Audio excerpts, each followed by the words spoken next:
మాకు 21 తారీఖు సుమారుగా మధ్యాహ్నం సమయంలో దోమకొండ శ్యామ్ అనే వ్యక్తి పోలీస్ స్టేషన్‌కి వచ్చి ఫిర్యాదు ఇచ్చాడు. ఆ ఫిర్యాదులో ఈ విధంగా తెలిపినారు. వాళ్ళ అమ్మ అయినటువంటి సాయమ్మ, ఏజ్ సుమారుగా 60 సంవత్సరాలు ఉంటది.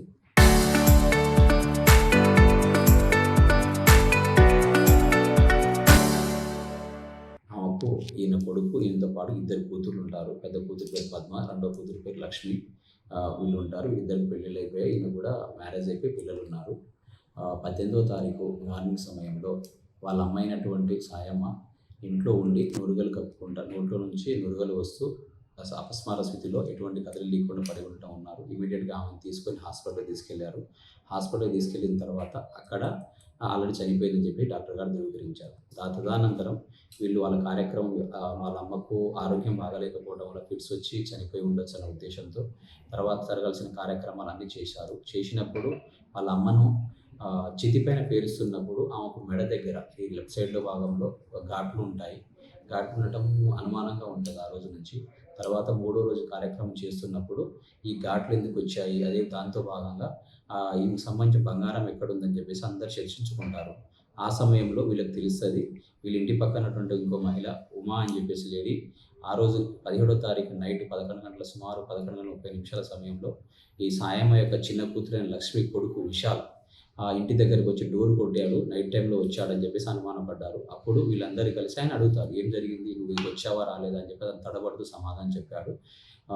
తర్వాత మేము ఇన్వెస్టిగేషన్ మాకు ఎఫ్ఐఆర్ అయిన తర్వాత ఫర్దర్ ఇన్వెస్టిగేషన్‌లో మాకు తెలిసిందేమనగా విశాల్ అనే వ్యక్తి ఈ చనిపోయిన సాయమ్మ యొక్క కూతురు చిన్న కూతురు లక్ష్మి యొక్క కొడుకు విశాల్ ఉద్దేశపూర్వకంగానే కావాలని వాళ్ళ అమ్మమ్మ దగ్గర డబ్బులు అడుగుతాడు. డబ్బులు అడిగితే ఆమె లేదని చెప్పేసి అందుకు ఆమె యొక్క కళ్ళు తాగే బాటిల్లో 2 టాబ్లెట్ నిద్ర మాత్రలు పెట్టి నిద్రపుచ్చినట్టుగా చేసి స్పృహ లేకుండా పడుకున్న తర్వాత ఆమె దగ్గర తాళం తీసుకొని వేరే వాళ్ళు డబ్బులు తీసుకుంటున్నారు. తీసుకునే సమయంలో వాళ్ళ అమ్మమ్మ లేస్తే ఇమీడియట్‌లీగా కదలకుండా ఉండాలనే ఉద్దేశంతో ఆమె గొంతు నమిలి దాంతోపాటు మూతి మీద నోరు పెట్టేసి గట్టిగా ప్రెస్ చేశారు.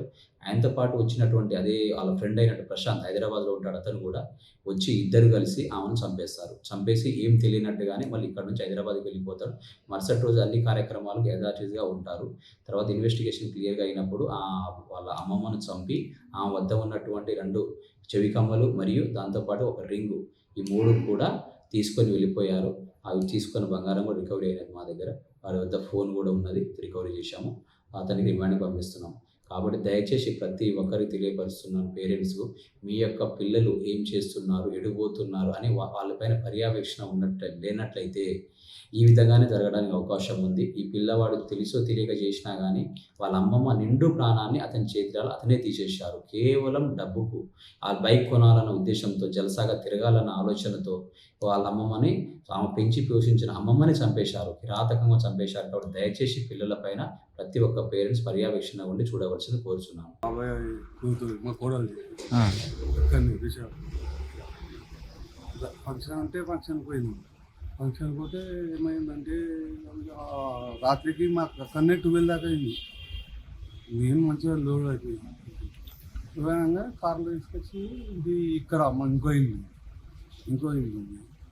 ఆ ఇంటికాడ పండుకుందని ఇంకా ఏం చేసి ఇంకా నేను తెల్లారేమో ఇంటి పక్క వాళ్ళు చూసి ఫోన్ చేసేది. మేము ఆయనకి ఏం చేయాలని పోయినాం. పోయేసరికి ఇట్లా బతుకుంది. కొంచెం ఇట్లా కళ్ళు ఎదురుస్తుంది. బురుగంతా బయటకు వస్తుంది. ఇట్లా పచ్చ ఇటు వస్తుంది. వెంటనే ఆటో తీసుకొచ్చి హాస్పిటల్ తీసుకుపోయేసరికి ఇక డాక్టర్స్ ఏమన్నారంటే డాక్టరు కష్టం హాస్పిటల్ తీసుకొని ఇలా గవర్నమెంట్ హాస్పిటల్ తీసుకొని తట్టు అందాక ఇట్లా వస్తాయి కానీ గవర్నమెంట్ హాస్పిటల్ అక్కడ చెప్తారు అని చెప్పేసి అనగా వేసుకోవాలనుకుని అప్పటికి చనిపోయింది. ఎట్లా తెలిసింది మరి ఎట్లా తెలిసింది? వాళ్ళ మన్మాడు వచ్చింది ఇట్లా ఒప్పుకున్నాడు చంపినా ఒప్పుకున్నాను. దేని గురించి ఆ? దేని గురించి చంపినాను అదే పైసలు అడిగిందంట.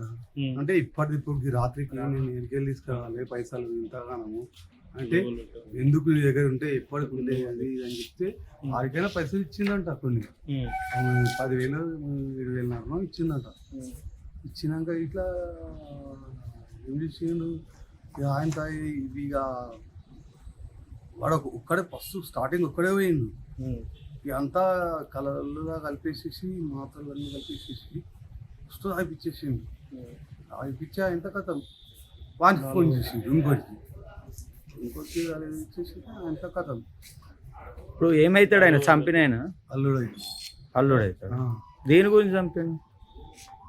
డబ్బుల కోసం మా తల్లి దొంగపట్టి సాయమ్మ ఆమె ఆ రోజు గురువారం రోజు ఉదయం 6 గంటలకి స్పృహ తప్పి మంచం మీద పడిపోయినట్టు పక్కన కిరాయి వాళ్ళు ఫోన్ చేసి చెప్పేదండి. చెప్తే నేను అక్కడి నుంచి ఇంటికి వచ్చేవారికి మంచం పైన ఆమె నుదుగలు కట్టుకుంటే స్పృహ తప్పి పడిపోయి ఉన్నది.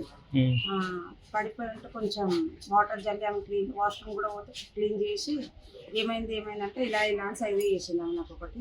అక్కడ నుంచి మేము హాస్పిటల్ తీసుకెళ్ళిన చనిపోయింది కదా. సరే ఆమె ఏజ్డ్ అయింది కదా, కొంచెం బీపీ షుగర్ ఉన్నాయి, ఏమైనా ఎక్కువైనాయేమో, స్ట్రోక్ వచ్చిందేమో, చనిపోయిందని మేము అన్ని చేద్దాం కార్యక్రమాలను స్టార్ట్ చేసే వాళ్ళకి గోధుల దగ్గర ఇట్లా కట్టెల పైన వండబెట్టినప్పుడు ఇక్కడ చిన్న ఘాట్లు కనబడి అదే ఏంటిదా ఘాట్లు కనబడుతున్నాయి ఏంటిది అని ఒక ఫోటో తీసుకొని పక్క పెట్టుకొని చేసే కార్యక్రమాలన్నీ చేసి ఉదయం పొద్దున బీరువా తీసి మన గోల్డ్ కూడా ఏం మెడల్లో లేకుండే ఈమె గోల్డ్ అంతా ఏమైంది అసలు బీరువాలో పెట్టిందని బీరువా వాళ్ళ కూడా చూసాం. బీరువాలో కూడా గోల్డ్ ఏం లేదు, గోల్డ్ లేదు, మళ్ళీ మనిషి కూడా ఇట్లా కాట్లు ఉన్నాయి ఏమైందా అని అంటే చుట్టుపుట్టు వాళ్ళు చూసి రాత్రి ఇట్లా మీ చిన్న ఆడపడిచి కొడుకు వచ్చిండు అని అన్నారు. అంటే 3వ రోజు నాన్న నువ్వు వచ్చినావంట కదా ఏమైంది అసలు అమ్మమ్మ అప్పుడు ఎట్లుందంటే నేను వచ్చినా నాకు రాత్రి 10,000 ఇచ్చి నన్ను పంపించేసింది 3 గంటలకి, అప్పటిదాకా మంచిగా ఉంది అని మాకు ఇంట్లో చెప్పింది. చెప్తే సరే 3 గంటలకు మళ్ళీ ఎవడన్నా బంగారం కోసమే వచ్చిందేమో అని అనుకున్నాక తర్వాత గట్టిగా లేలే నువ్వు కాదు ఇంకోటి వచ్చిందంట అంతే సంగతి అని మా వాళ్ళంతా పెద్దలంతా కూర్చొని అడిగితే తన మాటలలో అనుమానం వచ్చి పోలీస్ స్టేషన్కి కంప్లైంట్ ఇచ్చినాం. ఇప్పుడు తనే కళ్ళుల స్లీపింగ్ టాబ్లెట్సా మన డ్రగ్సా ఏమో కలిపి చంపింది అంట.